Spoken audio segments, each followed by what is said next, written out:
যার পূজা না করিয়া অন্য কোন দেবতার পূজা করা চলে না।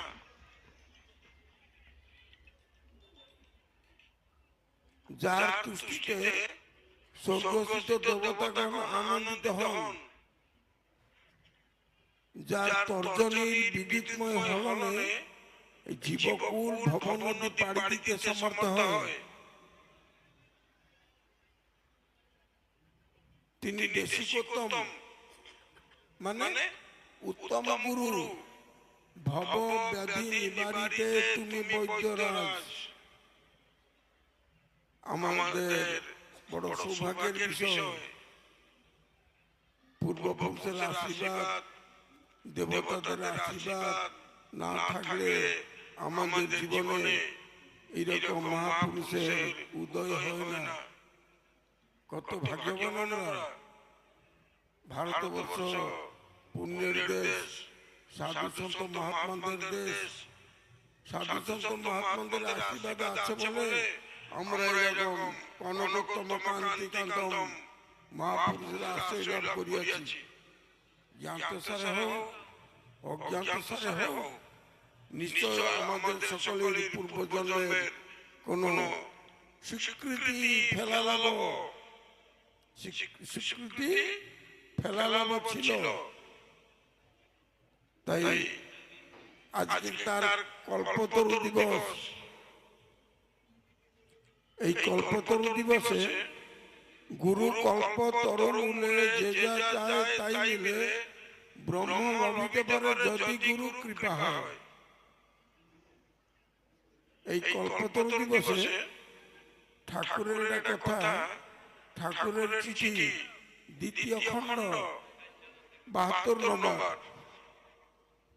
শান্তি আশ্রমটি আমার জীবনব্যাপী সাধনার ফল।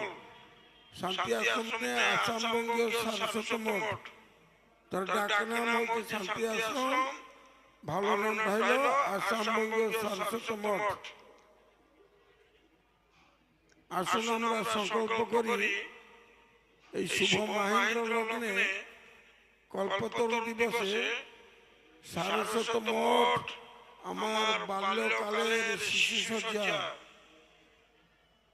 সারস্বত মঠ আমার কৈশোরকালের ক্রীড়াভূমি, সারস্বত মঠ আমার যৌবনের উপবন, সারস্বত মঠ আমার বার্ধক্যের বারাণসী, সারস্বত মঠ আমার দেহান্তে মানে পার্থিব কলেবর পরিত্যাগ করার পর আমার নির্বাণ ভূমি।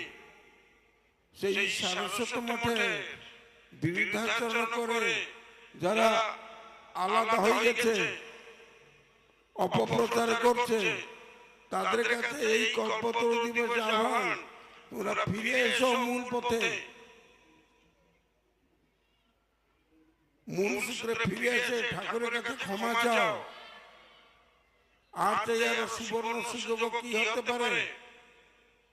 দুই চার কথা লিখে দিলে নিগমানন্দের সংবিধান বদল হয় না।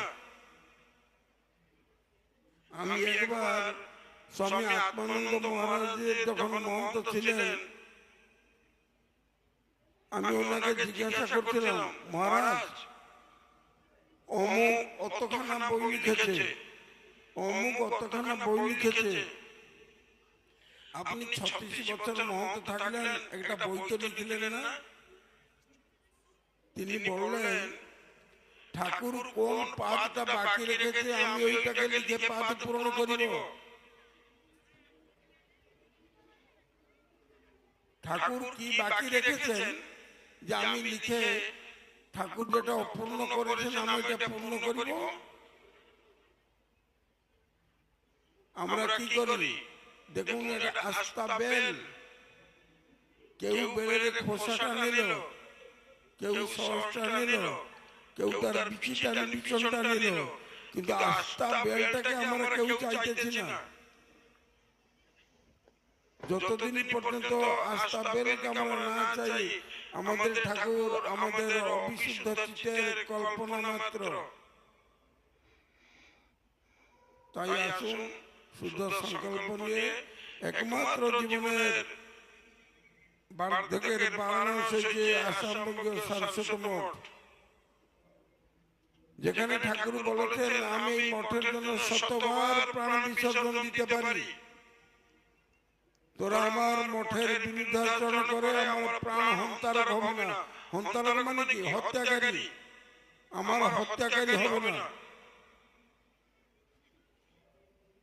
বুঝতে পারছেন তো ঠাকুরের কাছে তার মঠটা কত প্রিয় ছিল।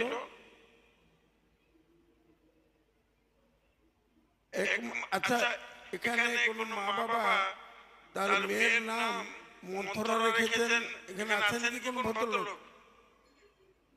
কোন মা বাবা আছেন যে নিজের মেয়ের নাম মন্থরা রেখেছে? কেন রাখেন না?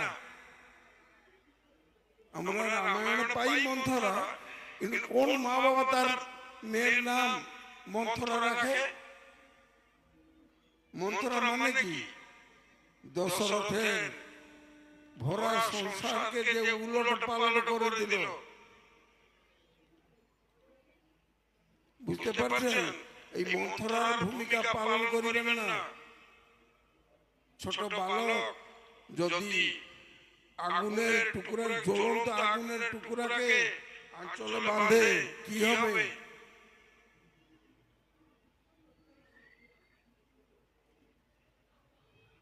হ্যাঁ, চিন্তা করছেন? আমরা বালক, আমাদের বিদ্যা বুদ্ধি নাই। আমরা নিগমানন্দের মতন মহাপুরুষ পাইয়াও তাকে জ্বলন্ত আগুনকে বেদান্তম বুঝে সূর্যায় সূর্যকে আমরা আঁচলে বাঁধতে চাই। এক গণ্ডুসে সমস্ত সাগরের জলকে পান করতে চাই। অগস্তি সাজ। বুঝতে পারছেন? ভালো থাকুন, কুশল থাকুন। আমাদের 9টার সময় শেষ।